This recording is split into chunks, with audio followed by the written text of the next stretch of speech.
Trigonometry का class 10th का exercise 8.1। इसके पिछले वीडियो में हम लोगों ने क्वेश्चन नंबर 4 तक पढ़ चुके हैं। आज हम लोग देखेंगे क्वेश्चन नंबर 5। देखते हैं क्वेश्चन क्या है मेरा। जो मेरा क्वेश्चन है वो क्वेश्चन कह रहा है कि यदि सेक थीटा बराबर कितना वैल्यू दे रखा है 13/12 हो तो अन्य सभी त्रिकोणमितीय अनुपात परिकलित कीजिए। यानी उसका जितना भी त्रिकोणमितीय अनुपात है, ट्रिग्नोमेट्रिक रेशियो जितना भी, सबका वैल्यू निकालना है। त्रिकोणमितीय रेशियो होता कितना है, तो मैंने फर्स्ट वीडियो में जब ये त्रिकोणमिति स्टार्ट हुआ था उसी समय मैंने बताया था कितना होता है त्रिकोणमितीय रेशियो। 6 प्रकार का होता है। कौन कौन होता है, तो सबसे पहला होता है साइन, कॉस, टैन, ये होता है 3। और उसी साइन का अपोजिट होता है कॉसेक, कॉस का अपोजिट होता है सेक एंड टैन का अपोजिट होता है कॉट। ये 6 प्रकार का होता है। अब इसमें एक वैल्यू दे रखा है किसका, तो सेक 30/12 ये ना दिया हुआ है। तो इससे पहले हम लोग निकाल लेते हैं, उसके बाद जितना भी 5 बचेगा वो रेशियो का वैल्यू निकालेंगे। चलिए देखते हैं। क्वेश्चन है मेरा कि सेक थीटा बराबर कितना दिया हुआ है 13/12 यही दिया हुआ है ना। तो सबसे पहले हम देखेंगे कि सेक थीटा का मेरा फॉर्मूला होता क्या है। तो सेक किसका अपोजिट है, कॉस का। तो कॉस का फॉर्मूला क्या होता है b/h। तो सेक का फॉर्मूला क्या हो जाएगा h/b, यही ना होगा। अब यहाँ पे h जो है क्या है, ये होता है हाइपोटेनस यानी कर्ण, और b क्या होता है बेस यानी आधार। यानी हम कह सकते हैं ये जो मेरा 13 दिया हुआ है किसके स्थान पे दिया हुआ है, h के स्थान पे, और जो 12 दिया हुआ है वो किसके स्थान पे है, तो b के स्थान पे। यानी यहाँ से हम कह सकते हैं जो मेरा h का वैल्यू होगा वो कितना होगा 13। यानी यहाँ से लिख सकते हैं h = क्या 13 और क्या b = 12। अब इसमें देखिए एक और वैल्यू निकालना पड़ेगा, यानी परपेंडिकुलर यानी लंब का। तो लंब हम लोग निकालेंगे कैसे, तो इससे पहले के वीडियो में हम लोग देखे थे क्या, कभी भी निकालना त्रिकोणमितीय अनुपात का, सॉरी राइट एंगल ट्रायंगल में कभी भी या तो परपेंडिकुलर का वैल्यू निकालना हो, या तो बेस का वैल्यू निकालना हो, या तो हाइपोटेनस का वैल्यू निकालना हो, उसके लिए एक फॉर्मूला होता है। वो कौन सा फॉर्मूला है, तो पाइथागोरस प्रमेय से निकालते हैं। हम लोग निकालते हैं पहले पाइथागोरस प्रमेय।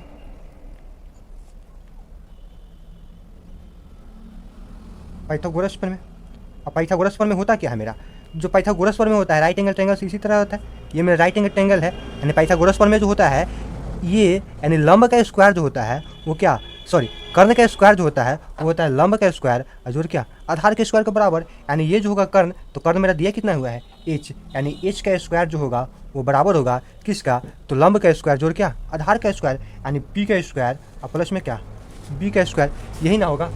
तो यहाँ हो जाएगा तो h का स्क्वायर। अभी देखिए h का वैल्यू दिया कितना है मेरा, h का वैल्यू मेरा तो क्वेश्चन में दे रखा है ना कितना 13, यानी हम कह सकते हैं यहाँ पे 13² = अब देखिए यहाँ पे परपेंडिकुलर है मेरा, तो यहाँ पे मेरा परपेंडिकुलर तो दिया नहीं है, परपेंडिकुलर का ही वैल्यू हमको निकालना है, यानी क्या, तो p का वैल्यू तुमको तो निकालना है, यानी p² यहाँ पे रहेगा। और देखिए b का वैल्यू दे रखा है, यानी आधार का वैल्यू कितना 12 का स्क्वायर। अब यहाँ से देखते हैं हम लोग, तो 30 का स्क्वायर कितना होता है, तो 30 का स्क्वायर होता है कितना 169, यही ना 169। अब देखिए यहाँ पे 12 का स्क्वायर कितना होता है 144 होता है। इधर प्लस में है, बराबर किस साइड जाएगा तो क्या चीज़ हो जाएगा माइनस में, यानी कह सकते हैं -144 = क्या p²। अगर अब यहाँ से हम क्या है कि मेरा p² का वैल्यू निकालिए, p² का वैल्यू निकालिए तो कितना आ जाएगा, दोनों को सब्ट्रैक्ट कर देंगे तो कितना आएगा 25। अब यहाँ पे स्क्वायर है मेरा, बराबर किस जाएगा तो क्या चीज़ में रूट में, यानी p बराबर अगर हम क्या है तो कितना √25। यानी यहाँ से हम लोग निकाल सकते हैं p का वैल्यू कितना, यानी 25 किसका स्क्वायर होता है तो 5 का, तो मेरा 5 आ गया। अब यहाँ से मेरा p का वैल्यू हम लोग निकाल लिए, h का वैल्यू निकाल लिए और b का वैल्यू निकाल लिए। अब यहाँ से हम त्रिकोणमितीय अनुपात का जितना भी वैल्यू है सब निकाल सकते हैं। तो देखिए हम लोग कैसे निकालेंगे, तो त्रिकोणमितीय अनुपात जो है मेरा वो सबसे पहला त्रिकोणमितीय अनुपात कौन होता है, तो मेरा जो फर्स्ट त्रिकोणमितीय रेशियो होता है वो होता है साइन थीटा का ना, ये ना होता है मेरा त्रिकोणमितीय रेशियो। तो देखिए साइन थीटा का मेरा फॉर्मूला होता है क्या p/में क्या h, यही होता है मेरा वैल्यू। अब देखिए यहाँ पे हम लोग p का वैल्यू निकालें अभी कितना 5, और अपॉन h का वैल्यू कितना होता है, h का वैल्यू है कितना क्वेश्चन में 13, यानी 5 क्या 13, ये एक मेरा आंसर हो गया। अब इसी में सेकेंड रेशियो निकालते हैं त्रिकोणमितीय अनुपात सेकेंड। तो हम लोग सेकेंड निकालते हैं तो सेकेंड मेरा कौन होता है कॉस, है ना, यानी कॉस थीटा। कॉस थीटा का फॉर्मूला क्या होता है मेरा b/ क्या h, यानी बेस अपॉन क्या हाइपोटेनस। यानी देखिए अब यहाँ पे b का वैल्यू मेरा कितना दे रखा है 12, और अपॉन हाइपोटेनस का वैल्यू कितना निकाले अभी हम लोग नहीं निकालने, मेरे क्वेश्चन में दिया हुआ था कितना है 13, ये एक निकल गया। अब इसी में हम थर्ड निकालते हैं, जो मेरा थर्ड त्रिकोणमितीय रेशियो है वो क्या है, ट्रिग्नोमेट्रिकल रेशियो थर्ड क्या होता है tan थीटा का। अब देखिए tan थीटा तो है, अब tan थीटा का फॉर्मूला क्या होता है, tan थीटा का फॉर्मूला होता है p/ क्या b। अब यहाँ पे p का वैल्यू हम लोग कितना निकाले अभी वो 5, और b का वैल्यू है कितना 12, अब यहाँ से हम लोग उस दिन बताया था मैंने कि जो मेरा मेन ट्रिगोनोमेट्रिकल रेशियो होता है वो कितना है, तो यही 3 होता है।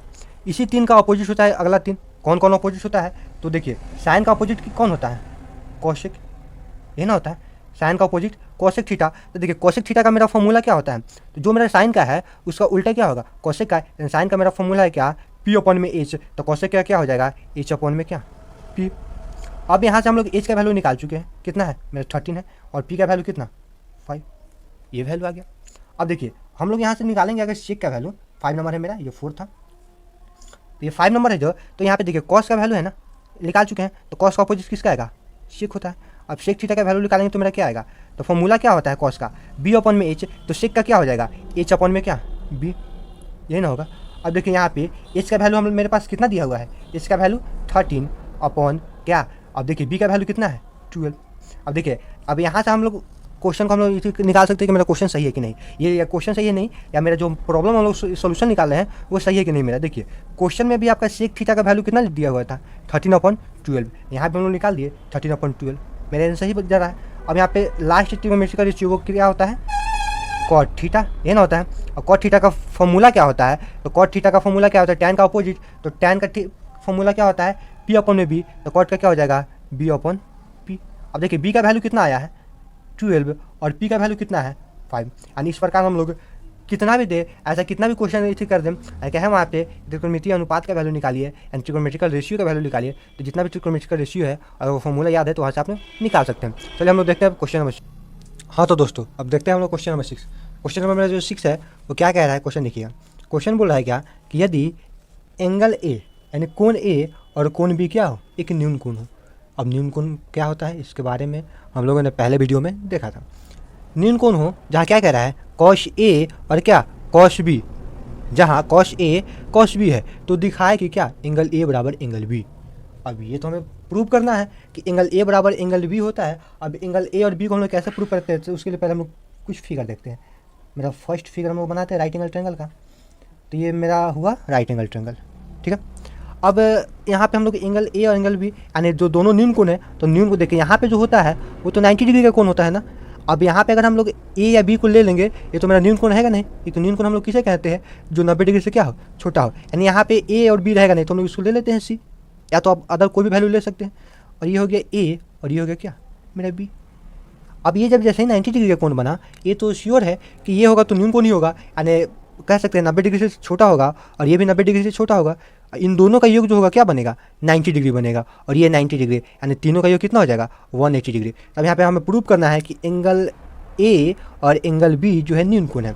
चलिए तब न्यून कोण हम लोग कैसे प्रूव करेंगे, देखिए जो दोनों भुजा है यानी ये भुजा और ये भुजा अगर आपस में बराबर आ जाता है तो हम लोग ये होता है कि जो कोण है मेरा, दोनों कोण भी क्या है सेम ही है, यानी यहाँ पे जितना डिग्री का एंगल बनेगा यहाँ पे उतना ही डिग्री का एंगल बनेगा। जैसे सपोज दैट मेरा ले लेते हैं कि यहाँ पे मेरा 5 सेंटीमीटर आ गया, यानी BC का वैल्यू 5 सेंटीमीटर आ जाएगा, ठीक है। अगर BC का वैल्यू 5 सेंटीमीटर देते हैं, अगर ये भी वैल्यू मेरा 5 सेंटीमीटर आ जाएगा, तो जो दोनों कोण होगा सेम डिग्री पे होगा, तो सेम कितना पे होगा, या तो ये भी 45 और ये भी 45 का होगा। तब कहेंगे ये दोनों एंगल है मेरा, कोण ए और कोण बी क्या है बराबर है। वो कब बराबर होगा तो होता है तो जब दोनों भुजा आपस में बराबर होते हैं, यानी समूह कोण जब जैसे ही बराबर होगा, यानी बराबर भुजाओं का समूह कोण जैसे बराबर होगा तो दोनों कोण भी आपस में बराबर होगा। तो हम लोग आते हैं पहले क्वेश्चन पे।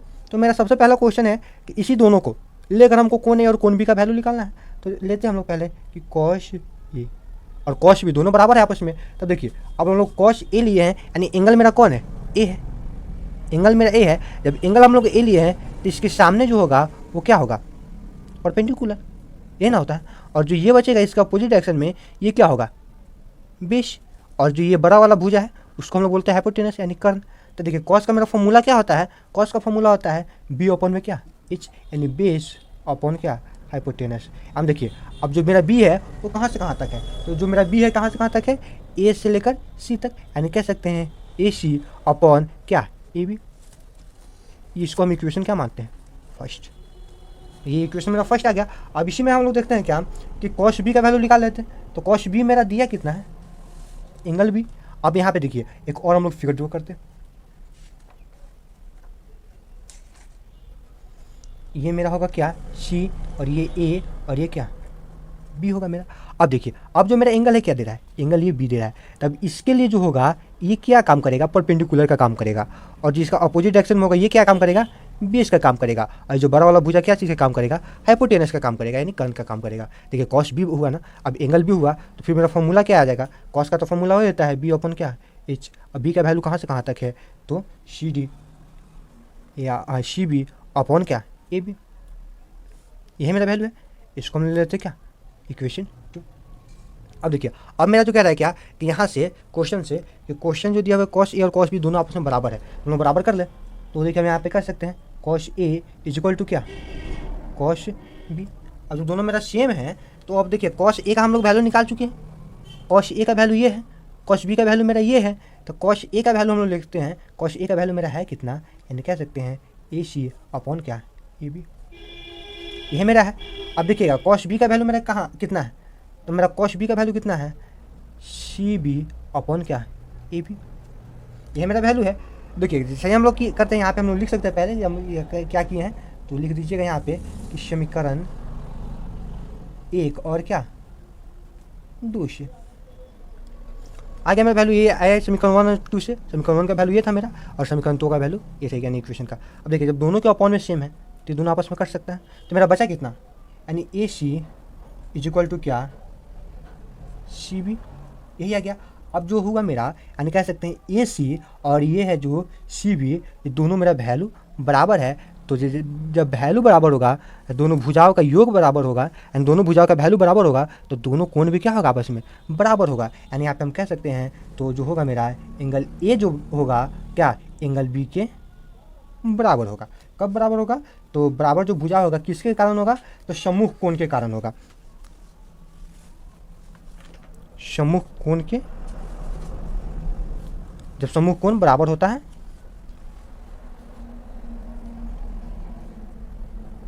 हम लोग लिख सकते हैं जब दोनों भुजा बराबर भुजा हो, ये भी भुजा का वैल्यू जितना आया है, यानी ए सी भुजा का जो वैल्यू है और बी सी भुजा का जो वैल्यू है, जब दोनों का वैल्यू बराबर हो, तो सम्मुख कोण के बराबर में कह सकते हैं जो एंगल ए है और एंगल क्या होगा, बी होगा। ये मेरा प्रूफ हो गया। यहाँ पे मेरा क्वेश्चन कह रहा था कि दिखाए कि, यानी शो डैट क्या, एंगल ए और एंगल बी, तो ये मेरा वैल्यू आ गया। चलो हम लोग देखते हैं क्वेश्चन नंबर, हाँ तो दोस्तों देखते हैं हम लोग क्वेश्चन नंबर 7।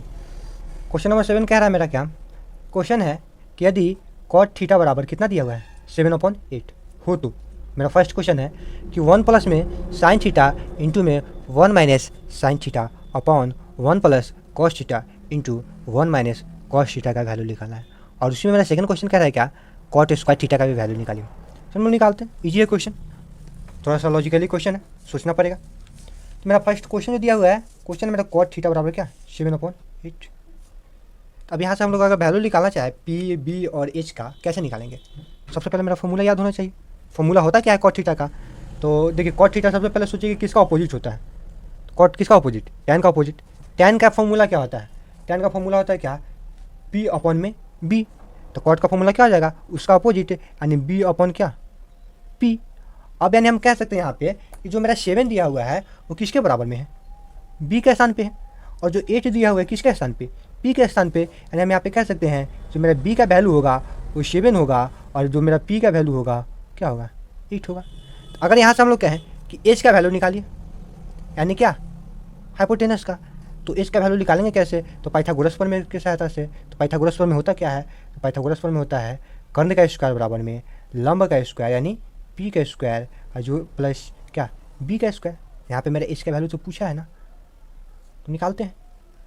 एच का वैल्यू मेरे पास दिया नहीं है, पी का वैल्यू दे रखा है कितना, 8 का स्क्वायर, बी का वैल्यू दे रखा है कितना 7, यानी 7 का स्क्वायर। अब यहाँ से कहें हम लोग कि एच स्क्वायर बराबर क्या हो जाएगा, तो देखिए 8 का स्क्वायर कितना होता है 64, प्लस 7 का स्क्वायर कितना होता है 49, हो गया। अब यहाँ से देखिए जब दोनों का हम ऐड करते हैं तो कितना आता है 3 और कितना 113, यानी 113। अब यहाँ पे देखिए जब एच का वैल्यू निकालेंगे, ये मेरा एच स्क्वायर का वैल्यू है कितना 113, और यहाँ से हम एच का वैल्यू निकालेंगे तो क्या होगा, जब इधर स्क्वायर है तो इधर आएगा तो क्या आ जाएगा रूट में, यानी रूट अंडर कितना 113। अब देखिए मेरा क्वेश्चन में तीनों वैल्यू निकल गया, एक तो मेरा बी का वैल्यू आ गया, पी का वैल्यू आ गया, और एच का वैल्यू हम लोग क्या करिए निकाल लिया अभी। तो मेरा फर्स्ट क्वेश्चन क्या है, फर्स्ट क्वेश्चन हम लोग देखते हैं। जो मेरा फर्स्ट क्वेश्चन है वो क्या है कि 1 प्लस में क्या साइन थीटा इंटू में 1 माइनस साइन थीटा अपॉन क्या 1 प्लस में कॉस थीटा और इंटू में 1 माइनस कॉस थीटा। यह ना निकालना है तो इसको हम लोग कैसे निकालते हैं? तो देखिएगा, अगर आप लोग अलजेब्रा पढ़ेंगे तो अलजेब्रा का एक फॉर्मूला होता है। वो कौन सा फॉर्मूला होता है? तो मेरा फॉर्मूला होता है क्या, ए स्क्वायर माइनस बी स्क्वायर बराबर क्या होता है मेरा फॉर्मूला? जो मेरा फॉर्मूला होता है यानी होता है ए प्लस में बी इंटू क्या ए माइनस में बी। ये मेरा एक अलजेब्रा का फॉर्मूला होता है। ए स्क्वायर माइनस बी स्क्वायर बराबर यानी ए यहाँ पे भी रहे ए प्लस में बी और ए माइनस बी, यानी यहाँ पे जो वैल्यू है वही वैल्यू यहाँ भी हो और यहाँ पे जो वैल्यू है वही वैल्यू यहाँ भी हो, बस जो दोनों का सिंबल है वो चेंज होना चाहिए, एक प्लस में और एक माइनस में। तो फॉर्मूला किसके हिसाब से आता है? तो ए स्क्वायर माइनस बी स्क्वायर, यानी इस यहाँ पे जो भी वैल्यू चीज़ दिया हुआ है उसका स्क्वायर और माइनस में और यहाँ पे जो भी दिया रहेगा उसका स्क्वायर। तो देखिए ये फॉलो कर रहा है फॉर्मूला। ए की जगह पे क्या कर रहा है 1, बी की जगह क्या है साइन थीटा प्लस में, सही है। चलिए अब देखिए फिर यहाँ भी ए की जगह 1 ही है क्योंकि यहाँ भी 1 दिया था और बी की जगह क्या है साइन थीटा और यहाँ माइनस में, यानी हम कह सकते हैं कि 1 प्लस में साइन थीटा इंटू में क्या 1 माइनस में साइन थीटा वो बराबर होगा किसके? तो इसी फॉर्मूला के हिसाब से। तो इस फॉर्मूला को हम लोग कैसे करते हैं? तो देखिएगा मतलब जो फॉर्मूला होगा वो हो जाएगा क्या 1 स्क्वायर, क्योंकि यहाँ पे कह रहा है क्या ए का स्क्वायर ना, तो ए की जगह पे मेरा क्या है 1 है, यानी 1 स्क्वायर माइनस क्या बी स्क्वायर। तो देखिए मेरे बी के स्थान पे यहाँ पे क्या दिया हुआ है साइन थीटा दिया हुआ है ना, यानी क्या साइन स्क्वायर थीटा। सिमिलरली इसको भी इसी प्रकार कर देंगे 1 प्लस में कॉस थीटा 1 माइनस में कॉस थीटा। तो फॉर्मूला होगा का, हाँ तो चलिए हम लोग सिमिलरली इसी प्रकार इसको भी कर देंगे 1 प्लस में कॉस थीटा इंटू में क्या 1 माइनस में कॉस थीटा। तो उसका फॉर्मूला क्या होगा इसी प्रकार लिखते हैं। तो देखिए यहाँ पे जो ए के स्थान पे वो क्या है 1 ही है, तो 1 का स्क्वायर माइनस अब यहाँ पे जो मेरे बी के स्थान पे वो क्या है कॉस थीटा, यानी कह सकते हैं यहाँ पे कॉस स्क्वायर थीटा। अब यहाँ से आप इसको दो तरीके से बना सकते हैं, दो मेथड है बनाने का। आप क्या कर सकते हैं यहाँ से, या तो आप ये कीजिए कि यहाँ से साइन का वैल्यू निकाल लीजिए, साइन थीटा का वैल्यू निकालिए और साइन थीटा का वैल्यू पुट कीजिए वहाँ से निकाल लीजिए। या तो अगर आपको और फॉर्मूला याद होगा, जैसे कि मैंने बताया था कि ट्रिग्नोमेट्रिकल आइडेंटिटी के बारे में, त्रिकोणमितीय पहचान के बारे में। त्रिकोणमितीय पहचान कितना होता है, तो 3 फॉर्मूला था वहाँ पे। अगर वो फॉर्मूला याद है तो वहाँ से फॉर्मूला बना सकते हैं, उस फॉर्मूला का यूज़ कर सकते हो। तो मेरा फॉर्मूला क्या था, मेरा फर्स्ट फॉर्मूला था ना साइन स्क्वायर थीटा प्लस में क्या कॉस स्क्वायर थीटा बराबर क्या था मेरा फॉर्मूला 1 था। अगर यहाँ से अगर हम कहें कि कॉस स्क्वायर थीटा का मेरा वैल्यू निकालना था तो मेरा फॉर्मूला क्या आ रहा था 1 माइनस साइन स्क्वायर थीटा। तो देखिए तो मेरा यही ना दिया हुआ है 1 माइनस साइन स्क्वायर थीटा दिया हुआ है ना, तो इसके स्थान पर हम कह सकते हैं कॉस स्क्वायर थीटा, क्योंकि 1 का स्क्वायर करेंगे तो 1 ही रह जाएगा, और हम इस पूरे के स्थान पर क्या लिख सकते हैं cos square theta, cos square theta हो गया। अब इसके स्थान पे क्या, अगर अब यहाँ से अगर हम कहें कि साइन का वैल्यू मेरा निकालिए, साइन स्क्वायर थीटा बड़ा, तो मेरा फॉर्मूला क्या आता था 1 माइनस कॉस स्क्वायर थीटा, यही ना था। तो अब देखिए 1 माइनस कॉस स्क्वायर थीटा बराबर क्या आ जाएगा साइन स्क्वायर थीटा, यहाँ पर हम लोग लिख दिए साइन स्क्वायर थीटा। अब यहाँ से आप लोग कैलकुलेशन कर लीजिए, कैलकुलेशन क्या होगा, तो देखिए कैलकुलेशन कोई ज़्यादा हार्ड नहीं, बस ईजी है, फॉर्मूला याद होना चाहिए। अब यहाँ से आप लोग क्या कीजिए, या तो आप कॉस का वैल्यू निकाल लीजिए, साइन का वैल्यू निकाल लीजिए, वैल्यू पुट करके वहाँ से आप लोग कैलकुलेशन कर सकते हैं।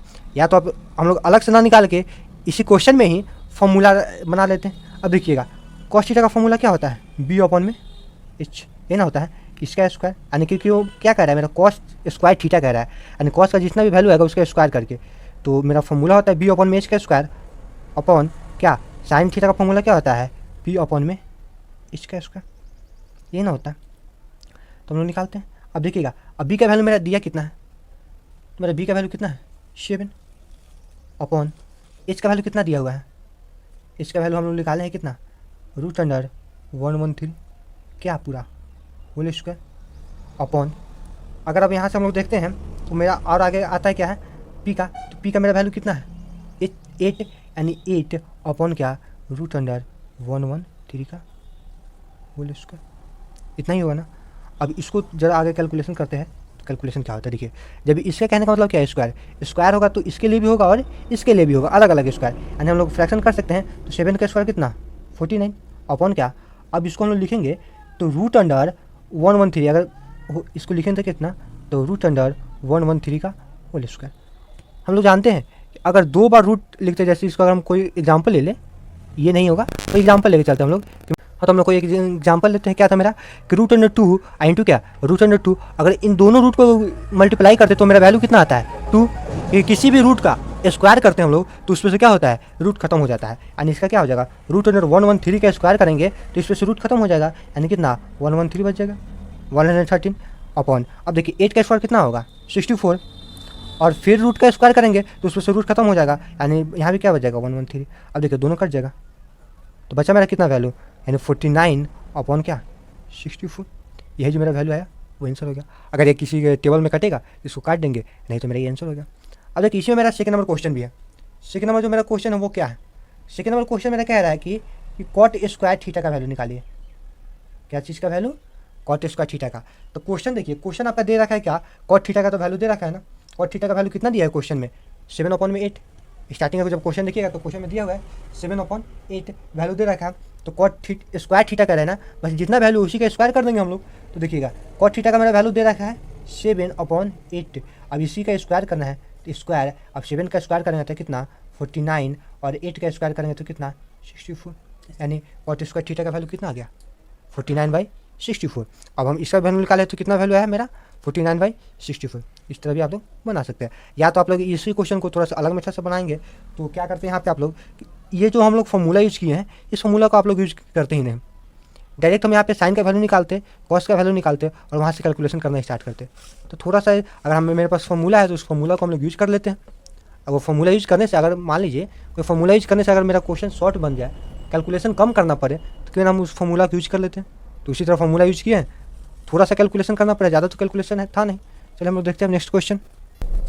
हाँ तो दोस्तों अब हम लोग देखते हैं क्वेश्चन नंबर 8। क्वेश्चन नंबर 8 है जो काफ़ी अच्छा क्वेश्चन है, अगर देखें तो अच्छा प्रूव करने वाला है सॉल्यूशन इस वाला। क्वेश्चन है मेरा कि यदि 3 cot A इक्वल टू कितना दिया हुआ है 4, तो जांच कीजिए कि 1 प्लस में tan square A upon 1 minus में tan square A upon 1 plus में tan square A equal to क्या दिया हुआ है cos स्क्वायर ए माइनस में sin स्क्वायर ए। यानी हमको यहाँ पे जांच करना है, प्रूव करना है कि इसका जितना भी वैल्यू आएगा इसका भी उतना ही वैल्यू आना चाहिए। आएगा कि नहीं आएगा, दोनों जब बराबर दिया है तो आना चाहिए। चलिए देखते हैं, प्रूव करते हैं। तो सबसे पहले हम क्वेश्चन पे आते हैं। क्वेश्चन है मेरा 3 cot A इक्वल टू क्या 4। अगर यहाँ से हम लोग कहें कि cot A का वैल्यू निकालिए, किसका वैल्यू cot A का वैल्यू, तो कितना आएगा 4/3, क्योंकि यहाँ पे 3 जो है मल्टीप्लाई में है, बराबर किस साइड आएगा तो क्या चीज़ में हो जाएगा डिवाइड में हो जाएगा, यानी cot का वैल्यू कितना आ गया 4/3। यानी हम यहाँ पे कह सकते हैं जो मेरा 4 होगा वो किसके बराबर होगा तो b के बराबर, कि मेरा फॉर्मूला होता है b/p, यानी ये जो होगा b के बराबर, ये होगा जो p के बराबर, यानी ये b इक्वल टू हम कितना कह सकते हैं 4 और p इक्वल टू क्या 3। तो हम यहाँ से h का वैल्यू निकाल ही लेते हैं, क्योंकि वो भी मेरा जरूरत पड़ेगा ही कि h का वैल्यू, यानी पाइथागोरस प्रमेय की सहायता से। तो h का वैल्यू क्या होता है, पाइथागोरस प्रमेय होता क्या है, जो होता है कर्ण का स्क्वायर इक्वल टू लंब का स्क्वायर जो आधार के स्क्वायर के बराबर, यानी एच स्क्वायर इक्वल टू क्या होता है पी स्क्वायर प्लस क्या बी स्क्वायर, ये ना होता है। अब यहाँ पे तो एच का वैल्यू मेरा दिया नहीं है, एच का वैल्यू निकालना है।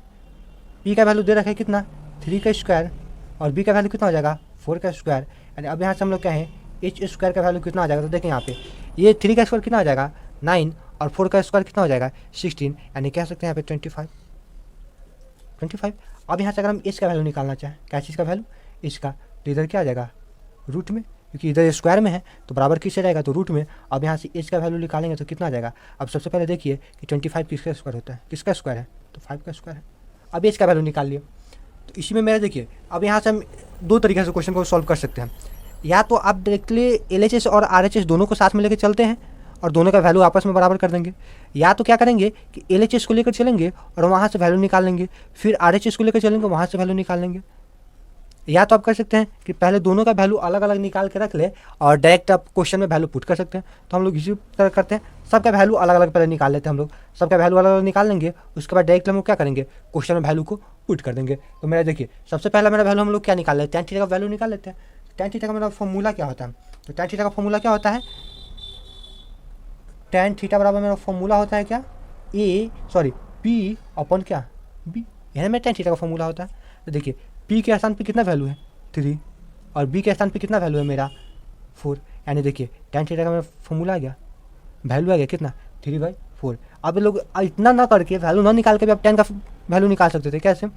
देखिए यहाँ पे कॉट का दिया हुआ है ना कितना 4/3। हम लोग जानते हैं जो कॉट होता है क्या tan का इन्वर्स होता है, यानी tan का उल्टा होता है कॉट। तो देखिए जैसा ही कॉट का वैल्यू 4/3 दिया हुआ है तो tan का वैल्यू कितना आ जाता है 3/4, ये हो गया वैल्यू। इसमें तो ठीक है हम tan का वैल्यू निकाल लिए, अब मैं अलग में cos का वैल्यू निकाल लेते हैं, अलग में sin का वैल्यू निकाल लेते हैं, क्वेश्चन बनाने से में ईजी होगा। तो देखिए चलिए निकालते हैं। तो यहाँ पे हम सबसे पहले हम निकाल लेते हैं cos थीटा का वैल्यू। cos थीटा का वैल्यू आएगा कितना, तो cos का फॉर्मूला क्या होता है, तो cos का फॉर्मूला होता है b/, क्या h। b का वैल्यू कितना है 4 और h का वैल्यू कितना निकाले हम लोग 5, ये हो गया। अब इसी में हम लोग क्या निकाल लेते हैं sin थीटा का वैल्यू निकाल लेते हैं। sin थीटा का फॉर्मूला क्या होता है p/h। p का वैल्यू कितना है, तो देखिए p का वैल्यू क्वेश्चन में कितना है 3 और h का वैल्यू कितना है, तो हम लोग निकाले हैं कितना 5। यानी मेरे हिसाब में जितना भी क्वेश्चन दिया हुआ था क्वेश्चन में सब चीज़ का वैल्यू अलग अलग हम लोग निकाल लिए। तो चलिए अब हम लोग देखते हैं अब आगे। अब अलग अलग तरीके से बनाएंगे, या तो LHS को लेकर चलते हैं या तो RHS को लेकर चलते हैं, या तो दोनों को साथ में एक बार में लेकर चलते हैं और LHS RHS दोनों को साथ में प्रूव कर देते हैं। चलिए हम लोग देखते हैं, सबसे पहले LHS को लेकर चलते हैं हम लोग। तो LHS जैसे हम लोग लेकर चलते हैं तो LHS देखिए LHS में मेरा दिया क्या हुआ है 1 माइनस में tan स्क्वायर e अपॉन क्या 1 प्लस में tan स्क्वायर e, यही दिया हुआ है ना। हम लोग दोनों बराबर में ही लेके चलते हैं RHS, दोनों के अगर बराबर में वैल्यू आ जाएगा तो मेरा LHS बराबर RHS हो जाएगा। चलिए दोनों का वैल्यू साथ में लेके चलते हैं, इतना हो गया। अब देखिएगा अब जितना ही इतना वैल्यू हुआ तो अब हम लोग इसका वैल्यू लिख लेते हैं। पहले क्वेश्चन मेरा दिया है जो cos स्क्वायर ए माइनस क्या sin स्क्वायर ए। अब आपके पास सब वैल्यू अवेलेबल है, अब वैल्यू को क्या करना है सिर्फ पुट करना है और वहाँ से हम लोग वैल्यू निकाल सकते हैं। हाँ तो चलिए हम लोग जब वैल्यू निकाल चुके हैं तब LHS RHS दोनों को हम लोग साथ में लेकर चलते हैं और दोनों का जब वैल्यू बराबर आ जाती है मेरा प्रूव हो जाएगा कि LHS जितना भी है उतना ही वैल्यू किसका होगा RHS का। तो देखिए tan थीटा का तो मेरा वैल्यू निकाले है ना, tan का मेरा वैल्यू कितना आया है 3/4। हम यहाँ पे वैल्यू रख सकते हैं 1 माइनस में क्या 3/4 का स्क्वायर बटा अपॉन। अब यहाँ पे देखिएगा ये हो जाएगा 1 और प्लस में tan स्क्वायर का, तो tan का फिर वैल्यू वही मेरा क्या 3/4 का स्क्वायर और इक्वल टू इधर भी है। अब देखिए कॉस के यहाँ पे हम लोग वैल्यू निकाले कितना 4/5, तो हम लिख सकते हैं यहाँ पे 4/5 का स्क्वायर और माइनस में साइन का वैल्यू निकाले हम लोग कितना 3/5, यानी 3/5 का स्क्वायर। अब यहाँ से हम लोग निकालते हैं। अब देखिएगा अब यहाँ पे हम लोग करेंगे तो 1 माइनस, अभी भी मैंने बताया था कि स्क्वायर जो होगा दोनों पे जाएगा, ऊपर वाले के लिए भी जाएगा और नीचे वाले के लिए भी जाएगा। तो 3 का स्क्वायर कितना हो जाएगा 9 और 4 का स्क्वायर कितना 16 अपॉन, यहाँ पे देखिए फिर यही होगा 1 प्लस में 3 का स्क्वायर 9 अपॉन क्या 16 इज इक्वल टू, अब ये स्क्वायर करें तो कितना हो जाएगा 16 और प्लस क्या सॉरी और 16 अपॉन कितना 25 और माइनस 9 अपॉन कितना 25, इतना वैल्यू आ गया। अब आगे निकालते हैं हम लोग। तो देखिएगा अब यहाँ पे बचा क्या सब्ट्रैक्ट करना है, घटाना है। तो घटाएंगे तो क्या सबसे पहले हम लोग क्या लेते हैं एलसीएम। हम लोग किसका प्रोसेस करें ऊपर वाले का, एलसीएम कितना गया 16। अब देखिए इसके बटा में कुछ नहीं तो कितना है अपॉन में 1 तो है ना, और 1 में 16 से डिवाइड देंगे तो कितना 16 और फिर 16 में 1 से मल्टीप्लाई करेंगे तो कितना 16 ही आ जाएगा, यानी 16 माइनस कितना 9। ठीक है, ये पूरा हुआ मेन बटा यानी मेन अपॉन। अब यहाँ से हम लोग करते हैं फिर इसके मल्टीप्लाई सॉरी डिवाइड में कुछ नहीं तो क्या 1 है। अब यहाँ से हम दोनों के एलसीएम निकालेंगे तो कितना 16, फिर दोनों को भाग देंगे 1 में 16 से डिवाइड देंगे तो कितना 16 और 16 में 1 से मल्टीप्लाई करेंगे तो 16 प्लस क्या 9 इज इक्वल टू, अब इधर भी उसी वही प्रोसेस है, एक ये है क्या तो 16/25 और दूसरा है क्या माइनस में 9/25। अब दोनों को सब्ट्रैक्ट करना है घटाना है तो दोनों के एलसीएम लेंगे तो 25। ठीक है, 25 में 25 से क्या करेंगे डिवाइड देंगे तो वैल्यू मेरा कितना 1। अब 1 में 16 से मल्टीप्लाई करेंगे यानी 16 और माइनस सेम प्रोसेस इधर भी होगा यानी ये भी माइनस में ही होगा।